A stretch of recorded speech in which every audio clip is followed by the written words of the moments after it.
Hello everyone, I'm sorry for delivering this presentation through a video recording instead of presenting it directly.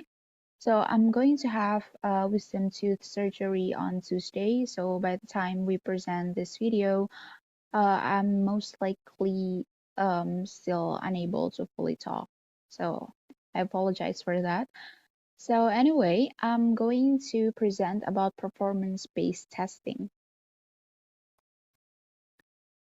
So, what is performance-based testing or assessment? So, in general, a performance-based testing is a type of assessment that measures the learner's ability to apply the skills and knowledge learned from a unit or units of study.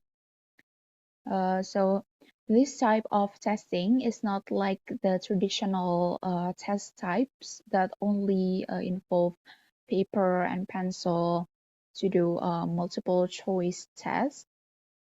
So this testing approach typically involves oral production, written production, open-ended responses, and integrated performance. It's across skill areas and group performance, and then also there are other interactive tasks.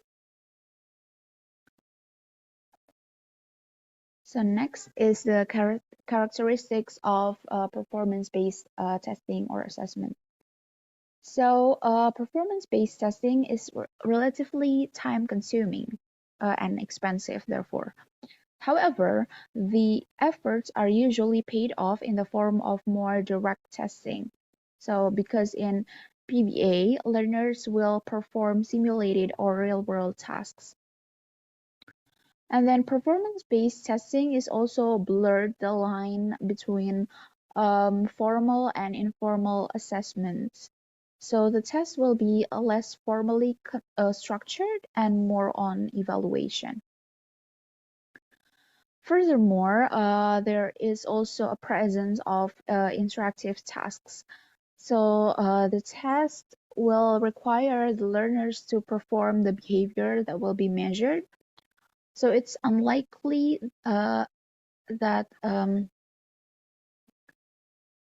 it's unlikely like the traditional testing approaches because those don't elicit such communicative performance. And lastly, in performance-based assessment, language is being assessed in context along with other skills, not in isolated, decontextualized manner. So unlike the traditional testing type, for example, if we want to um, measure the students' understanding of certain topic, such as listening, we usually just do the listening um, skill test while ignoring that after the student listen, they should also be able to speak because in real world we cannot just listen um, forever without responding to other people. And next we have how to develop performance-based assessment. First is to list the skills and knowledge we wish to have students learn as a result of completing a task or tasks. So these skills should be of high value, worth teaching to, and worth to be learned. So to ensure the authenticity, these skills have to be similar to those which are faced by us adults or just general human being in daily lives and work. So next we have to design a performance task that requires the students to demonstrate these skills and knowledge. So about the assessment, it should be challenging, but it should also be achievable. So students have to be able to complete the task successfully. And last is developing explicit performance criteria to measure which students have mastered the skills and knowledge. So this scoring rubric has to be objective. So avoid using words such as well or not well, but use measurable words such as students can use past simple tense in 3 sentences, for example. So here we have some of the examples of performance-based testing. So the first we have open-ended questions or responses, and then constructed responses, problem-solving tasks, and essays. We also have hands-on science problems, computer simulations of real-world problems, and portfolio of students' work. So we have this example one. So skills and knowledge that to be tested. For example, this example is past tense, speaking and listening. So the assessment approach will be that the teacher can interview students one by one to ask them about their past experience, such as holiday, and then the assessment can be done casually as to mimic real world instructions.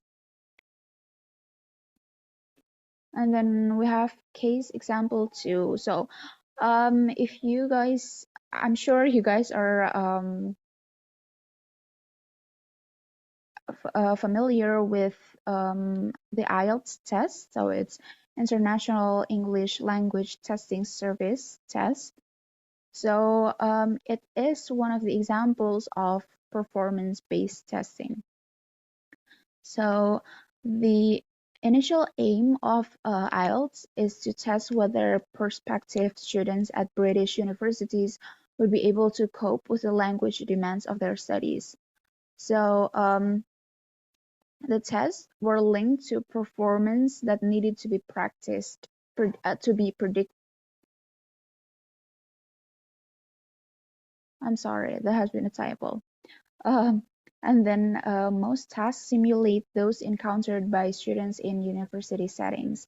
So in IELTS, we are tested on our English knowledge, listening, speaking, but unlike the TOEFL test in which we just take the test in the traditional way, the IELTS will require us um, to have the interview with the native speaker of English.